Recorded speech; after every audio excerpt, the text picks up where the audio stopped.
Hello and welcome to the Big Show. I am Paul Zeise. The Big Show comes at you every single day. Right about 5 o'clock, we try and get started. We try and talk about all things Pittsburgh sports, whatever else comes to our mind, and we just try and basically have a good time doing what it is that we do. One of the things that we have been following sort of is the Steelers and the fact that the Steelers are now at a place where we're starting to get into training camp. And I said yesterday, when you got older teams, you start to get bumps and bruises and you start to kind of figure out what your depth is like. And I've been taking a look at the Steelers depth chart. And, one of the things I'm going to tell you is I really think that this probably is one of the better rosters they've had in a long, long time. In fact, for one of the next couple of days, I'm going to write about it. I'm going to write about the fact that I think that it's one of the best rosters they've had in terms of the starting guys. Now, when it comes to the depth, that's probably a conversation we need to start to have. Because I think that one of the things that is really evident in a 17-game series, 17-game season, plus the playoffs, is that it doesn't really necessarily matter how good your starting 22 are. You're going to lose players. You're going to lose players for, 4 weeks at a time, 3 weeks at a time. You're going to lose players right before the playoffs. You're going to lose players maybe for the season. And you have to be able to withstand that. You have to be able to withstand that and survive that. So when I look at the Steelers, one of the things that's happened for them over the last few years is they've had some guys that either got beat up a little bit or banged up, and they couldn't get to the finish line with their full team intact. Like, for instance, their defense. One of the things about their defense is they've had some injuries at really inopportune times. And so even though we kind of feel like the defense should be the defense should be an elite defense or whatever we're going to call it. I think really the reality is they haven't been, mostly because it's really difficult in so many ways to continue to play at a high level when you're missing a lot of guys and guys are getting hurt and all that other good stuff. I think that's the key to me, is that you lose a few players, one or two key players. That's all it takes. One or two key players get hurt. Next thing you know, you're out.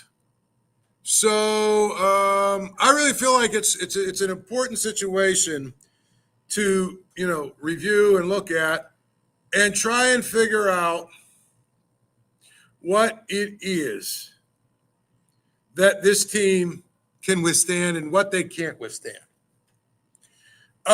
One of the things that's being tested right now is their offensive line depth. They really, if you look at what they have behind their starting five guys, and I don't even know if we're really all that sure about all five of them. Broderick Jones, I saw some quotes from him where he basically says, he's ready to go and prove he's their guy. He's ready to go and prove it against other people. He's healthy. The soft tissue thing that he had going on in his leg is done. It's really just important, to note that we don't know about Broderick Jones. And since we don't know about him, we've got to wait to see what it looks like when he plays. And I think that's going to be the biggest thing for me, watching these couple of preseason games, is to kind of watch what he does and how he does it. And I think that really, even though it's just a couple of series, I don't expect him to be a superstar right away. But I do expect that he's going to get better. And he's going to get better. And if he doesn't get better, from the first preseason game, into the second preseason game, if he doesn't get better, rep for rep, series for series, then I'm going to start to worry a little bit about him. But I think if he's okay, if he figures it out, I think their starting offensive line is pretty good. I do. I look at where they're at, left to right. Again, Jones can figure it out and gets it done. I like Siamolo. I really like Frazier. I think Mason McCormick has a chance to be a star, a really good guard. And Fautanu, I think if you look at him, he showed us enough last year in the very abbreviated periods that we saw him play that I think he's got a shot to be pretty good too. Now let's look at the backup offensive line. Their backup tackles are Calvin Anderson and Dylan Cook. Their backup guards are Spencer Anderson and Max Sharping. Their backup center is Ryan McCullum. Now, I'm not saying these guys can't play or they stink, but I got to wonder if one of those starting guys gets hurt, what's going to happen with that group? Now, there's one caveat.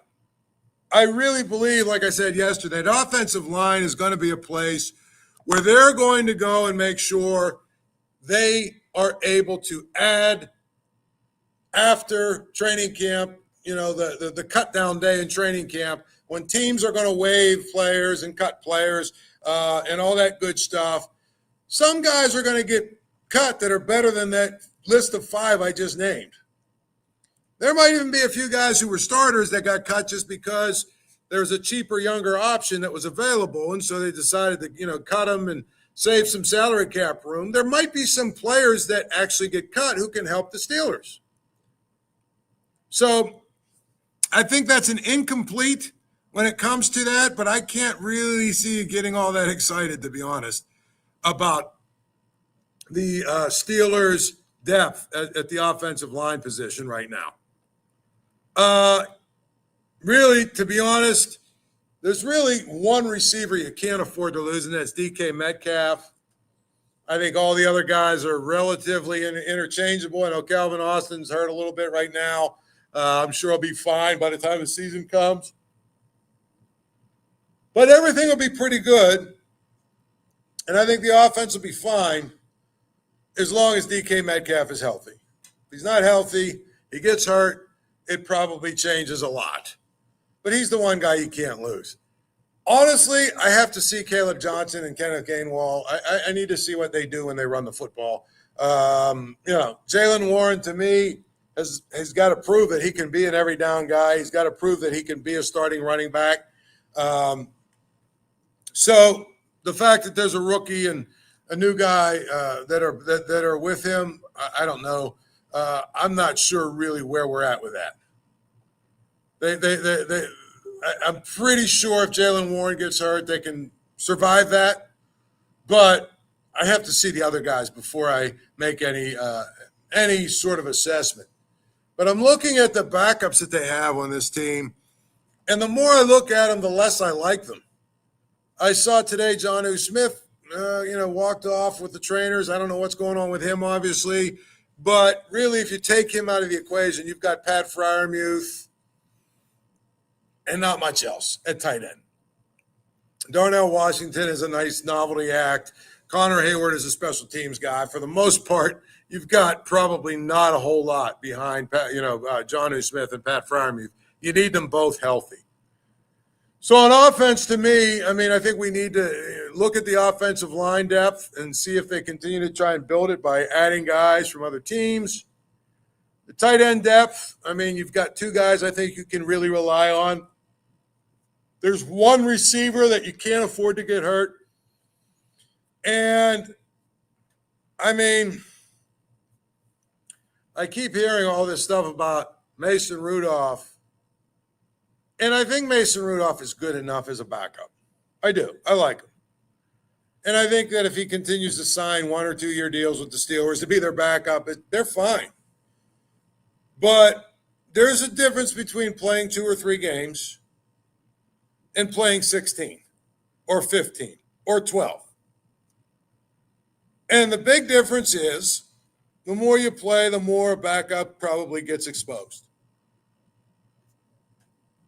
So, do I think they could go 10-7 with Mason Rudolph? Yeah, probably. Do they want to try? Probably not. I think that's why you look at Aaron Rodgers, you say he's a guy probably you want to keep upright. Defensively, I think it's very, very similar on defense. Their starters are really good. In fact, I really like their starting lineup a lot. I think their starting lineup is, on defense as good as I can remember it being. I love the addition of Derek Harmon. I think he's going to completely change their defensive line, going to give them an opportunity to stop the run at the point of attack, going to free up the inside linebackers to stop the run better than they have. Obviously, Cam Heyward is Cam Heyward. They're outside linebackers. I mean, you don't need to say a whole lot about them. I think really when you look at it, they are actually pretty good when it comes to their starters. On defense, I actually like a lot of their depth. I'm not sure I'm in love with their depth at defensive line, but I don't think they're all horrible. And I think there's some guys that maybe even have a little upside. Their linebacker, I think you've got a couple of guys like Nick Herbert can step in and really kind of be a guy who gives you a pass rush. I think you've got some experienced defensive backs now, guys who have played that are not going to be starters. I don't know. I kind of really like their backups on defense, and I think that's an important factor because the reality is if you have good backups on defense, right, you can withstand injuries and all the other stuff and really have an opportunity, I think, to get through a 17-game season and then be ready for the playoffs and be equipped to win. I mean, one of the things that we've seen over the last few years with the defense is that they've got lit up like a Christmas tree in the playoffs. I mean, it was 5 or 6 straight years. They gave up 5 or 6 straight playoff games. They gave up 35, 40, 45 points, whatever it was. They set a 3-game record for giving up the most points 3 games in a row in a playoff. They have not been good, but I think part of it is, the last playoff game, or at least maybe not the last one, but the one before, Cam Heyward had some kind of hamstring thing going on. He played, but he wasn't 100%. TJ Watt was banged up. I think they were missing whoever the other corner is next to Joey Porter. Actually, Joey Porter might have been actually hurt. I mean, they were missing a bunch of guys, or they were less than 100%. So to me, the depth is really, really important when it comes to the Steelers and when it comes to making sure that they have an opportunity to get through and they have an opportunity to make it all the way through the season. By the way, the game's always on at Archie's. Get down to Archie's on Carson Street, Archie's home. Have 80-cent wings Monday through Thursday, home of the Paul Zeise grilled cheese sandwich. So get down to Archie's and enjoy a good meal and enjoy some wings. And when you get there, tell Archie I said hello and I sent you. Joining us now is our friend from good friend of our show, good friend of ours, Tony Buccilli, who is the general manager of the Washington Wild Things. Tony, how are you doing? Can you hear me all right? Yep, I can hear you. Doing well. We're approaching our trade deadline, so nice and busy and fun, and good time for some baseball. Perfect weather this week, so I can't complain. Well, you got baseball. It's funny you mentioned the trade deadline, Tony.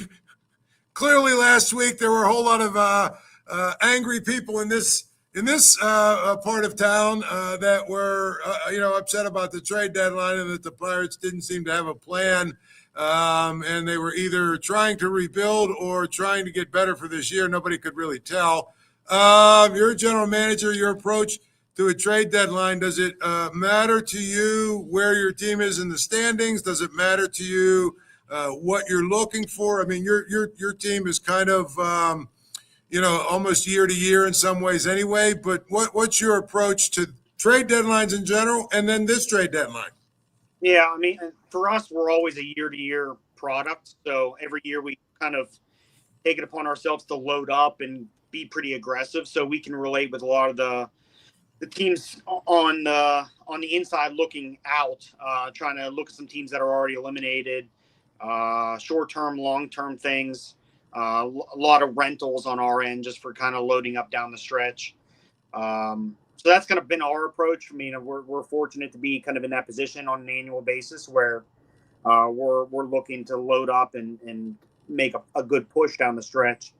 I think that's something that we kind of, I think where a lot of the frustration lies for people in general is just transparency of kind of what the approach is, and just understanding the short-term and long-term goals and where successes and failures can be measured.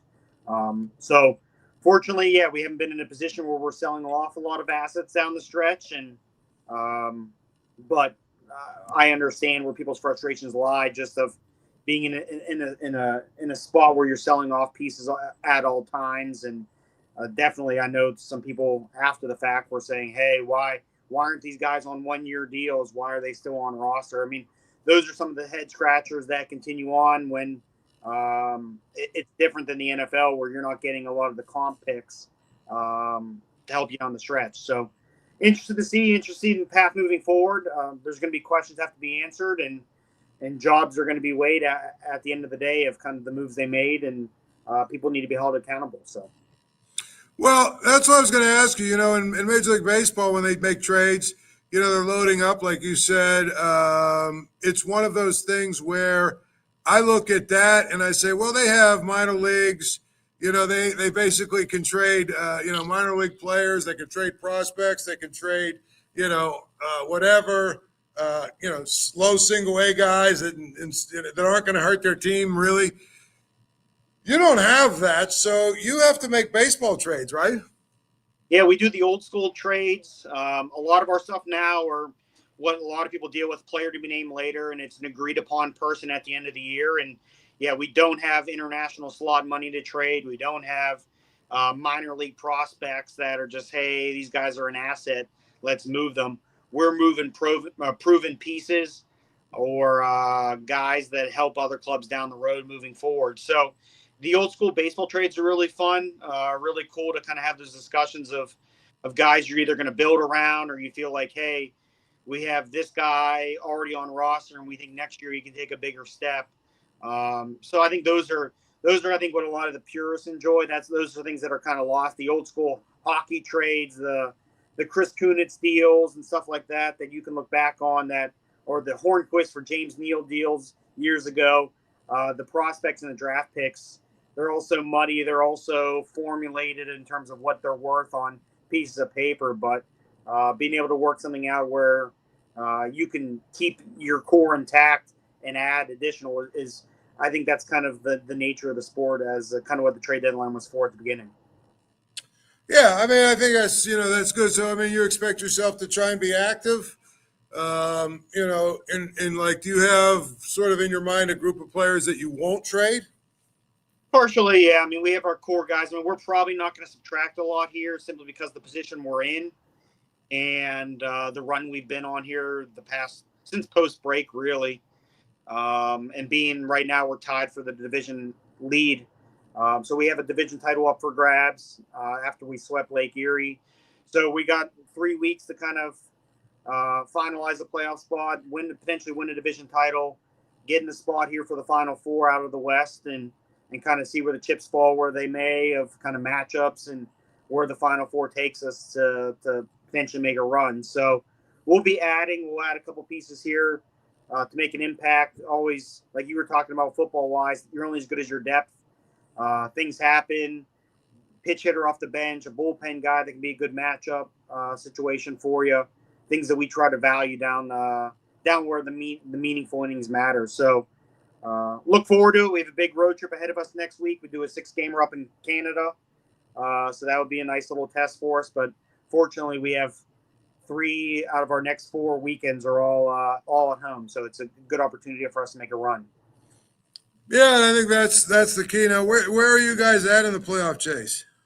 We're right now, we're tied for the division lead. So we would be in the 4th slot right now of the 4 teams. So, but we're tied for the division lead. We have some games. They have some that team has some games in hand on us that would have to get played out through some doubleheaders because of some weather. So we're right in the mix. We're right there. Just play winning baseball the rest of the way. We'll take care of our business. And hopefully, it puts us in spot to win a division title again. I think it'll be like three in a row the last 3 years potentially. So, our expectation is to make the playoffs and doing everything we can. We've been on a good run. We settled some things. We've made a lot of transactions this year to get there, but I'd rather be aggressive and load up as best we can. And I'm not about building for the future. I'm always about building for now and take another shot at the playoffs. Do you have any good, fun promotions coming up? Yeah, well, you'll like one that we have coming up in 2 weeks. It's our Bob Pompiani bobblehead. So we're doing our bobblehead of Pomp here on the 23rd of August. They just arrived today, actually. So we should probably do a cool unveiling of it at some point on TV. This weekend we have another bobblehead giveaway. We have Star Wars night on Saturday on Sunday with a lightsaber giveaway. Fireworks on Friday. Really good crowds. The weather, fortunately, is going to agree with us for the first time this year in a long time, and expect really good crowds. We're starting to get kind of that playoff crowd environment. They're really locked in.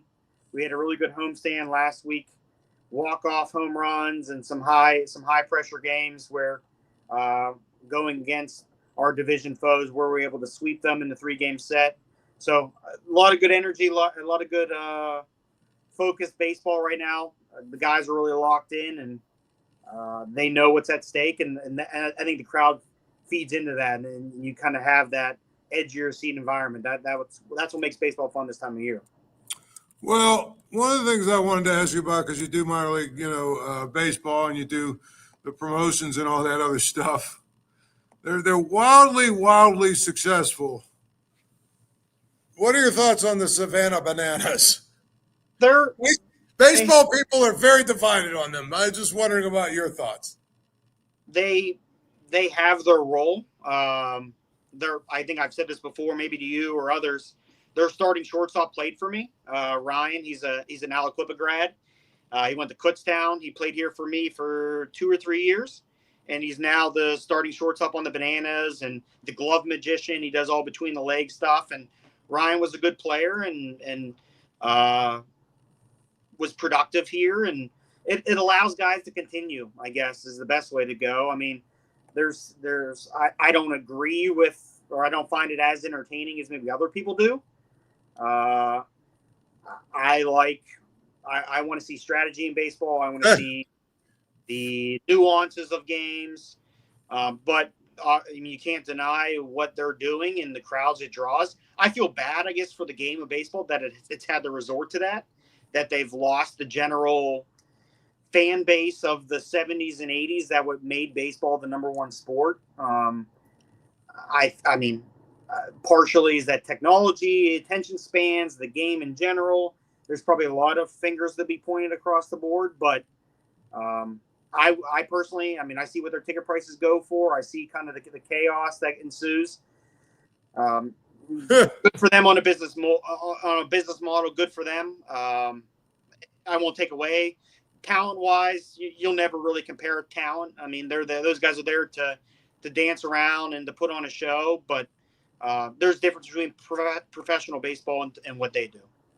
Yeah, you probably are not going to be shocked by this, but I just hate the whole thing. I could not see myself sitting through 9. What is it? I don't even know if they play 5 innings or 7 innings or 9 innings. I couldn't see myself making it through 1 inning of that. But it's a show. It's right? like Trotters. Like I say, how many times are you going to go see the Globetrotters in your life and be entertained by it? It's maybe a one-off thing. And you being a basketball guy can probably relate to it more. I know I personally would never pay for a Globetrotters ticket. Maybe if somebody gave it to me, maybe I'd go. But when I was young, or I had young kids, yeah, I took them to Globetrotters. You know what I mean? Yep. But you're right. Now I'd have really no interest in it. You know what I'm saying? At all. They're printing money though, so more power to them. And those guys and what they go through, they do. They spend a lot of time practicing and taking on all that stuff. But Not my cup of tea. I like to win games. I'm the competitive person. I live and die with collecting W's and celebrating division titles and stuff like that. That's going out there, and I could never be involved. That's just not my makeup as a person. So Yeah, not at all. You know, you look at the Pirates, and they are kind of interesting right now, buddy. We're talking with Tony Buccilli, Wild Things, general manager, baseball guy, understands baseball, been here his whole life. I mean, since Donnie Kelly took over, they're only one game under 500.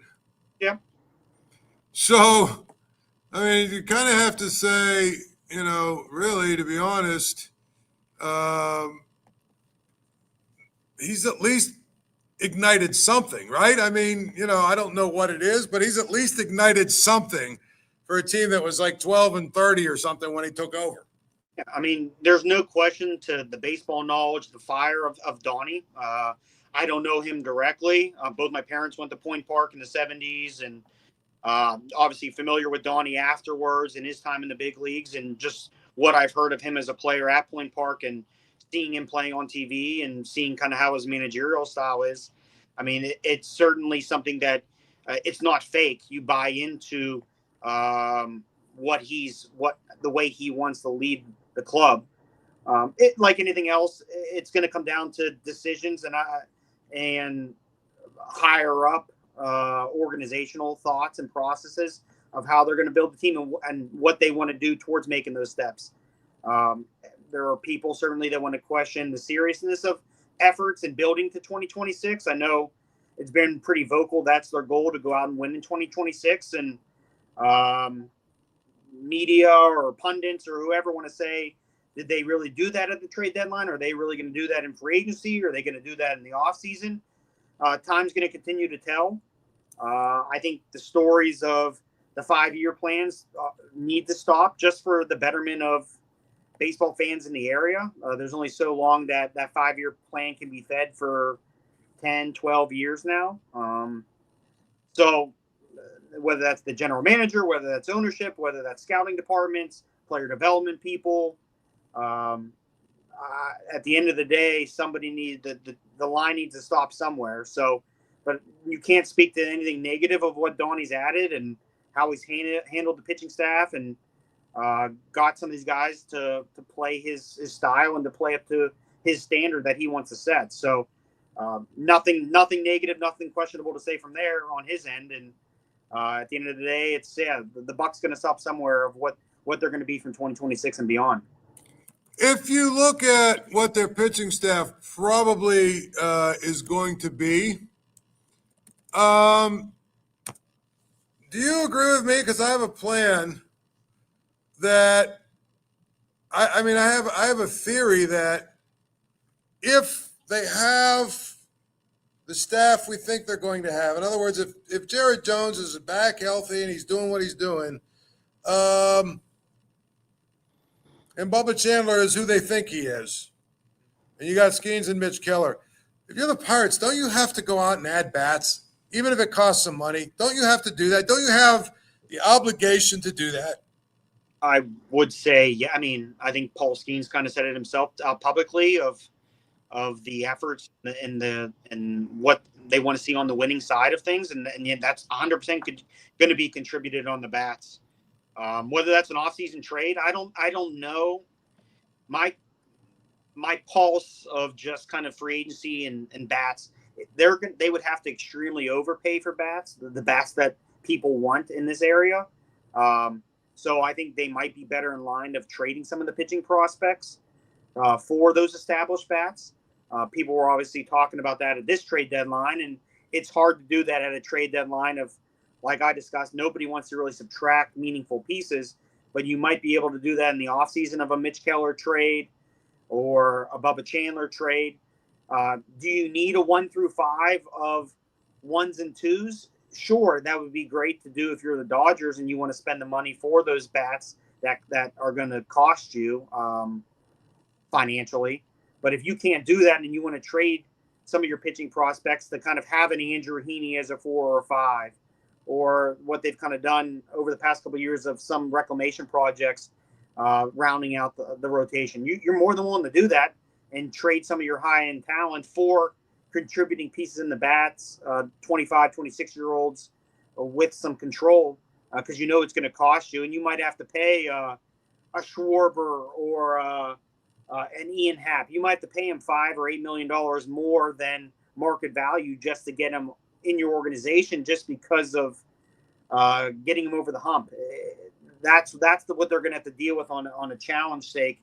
You're not going to be able to pay fair market value and getting him away from a Dodgers, Mets, Yankees lineup, even a Brewers lineup, just because you're going to have to overcome the stigma. Let's be honest. You're going to have to overcome the stigma of what the lineup and the offense you're going to have to roll out there, because they're not going to be surrounded with the Ohtanis of the world or the other impactful all-stars. The Brian Reynolds challenges and O'Neal Cruz challenges are a lot of the high-end free agent hitters. Are they going to be want to surround themselves like that when they could go somewhere else and continuously drive in 100 and don't have to worry about the talent around them? Well, I would be remiss, Tony, before I let you go. I actually got my dates wrong, and I was in Indianapolis for the Heyward softball event, which is obviously one of my favorite events of the summer. So, obviously it was missing me, so there was a big hole in the show. But how did it go? Very good. I mean, weather agreed with us. Less home runs than usual without you throwing up those meatballs and letting guys take some big hacks off you. But the event went well. Only had one guy miss a flight, so that's always good. Kept my stress level low. And we, like I said, having good weather. Everyone had a good time. We raised a lot of money. It was a great event for just to kick off kind of training camp stuff. I was talking with Cam about everything moving forward. Now he's got to plan 3 other events for the draft next year. So those should be really cool things for the community to take part of what he has in mind for NFL 2026 draft here in Pittsburgh. So raise a lot of money, do a lot of good stuff. Look forward to being involved with a lot of things moving forward, what he's going to continue to do here in the region, and definitely keep you in the loop of what's going on there, and certainly bigger and better things here, and keep tabs of what the football season has ahead, and knock on wood, everybody stays healthy, have a good year for all those guys. A lot of good people involved with charity work, and you look forward to kind of seeing what they can do on the field and just celebrating them as people. At the end of the day, that's the biggest thing, is there are people underneath those helmets. There's families, there's health, there's kids, there's parents and their health. So you want those people to succeed, and it's coming quick. Next week there'll be a Steeler game. So hopefully everyone gets through healthy, has a good season, and has good years where they can all continue to be paid. Well, yeah, and obviously all those events, whatever you need, I'm here. I'll be involved. I'll help you anyway. We'll get involved and do what we do, because I really believe in Cam Heyward and his Heyward House Foundation and everything he stands for. Yep. The people matter. I think that's the biggest thing that I will always stress, regardless of sport. The people behind the athlete is the more you get to know, the more you can kind of see their outlook of maybe what they're dealing through, or the challenges their faces on the day-to-day. You can cheer as a fan, but at the end of the day, you need to really value who they are as a person and what they're contributing to the community. All right, man. Well, thank you so much, and we'll do it again soon, sir. I'm gonna get down to a game here in the next 2 weeks. I'm telling you. Sounds good. Yeah, we'll count down hopefully a little playoff clock here, and hopefully get you in a point where we have a magic number, where we say, hey, this many games to clinch and stuff like that. And those clinch parties are always a good time. And hopefully have more to share about playoff dates and all that stuff, bringing playoff baseball to the areas. It's always a lot of fun. All right, man. Thank you. All right. Thanks, Paul. See you. Well, there he is, Tony Buccilli, obviously very passionate about baseball. Love having him on. By the way, speaking of baseball, Guardians and the Mets tonight, I found on FanDuel on FanDuel Sports, a very interesting parlay. Francisco Lindor, Steve Kwan, Jose Ramirez, Pete Alonso. Are you ready? Lindor to record a hit.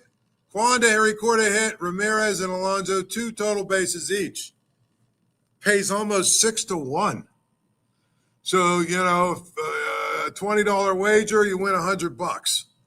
Actually, I'm sorry, $120 almost. Like $119 and some change for a $20 bet. That's the thing about FanDuel. They've got all these interesting parlays. They've got all these interesting different ways that you can bet. You can bet overs, unders, everything else. FanDuel Sports is your best place to pick up your phone or your computer and find a way to play a wager. They've got all kinds of different and all kinds of sports as well. And by the way, Pirates, despite the fact they've won 4 in a row against the Giants, they're underdogs again tonight. I went with them last night as underdogs, and they came through. And we will see tonight as underdogs. If they come through again, I'm probably going to go with them again. So FanDuel Sports is your way to get in on the betting game. At any rate, we'll do it again tomorrow. Enjoy yourself. I'm Paul Zeise. It's The Big Show. Thank you for checking out this content from Post-Gazette Sports. If you watch this video on YouTube, please like the video and subscribe to our channel.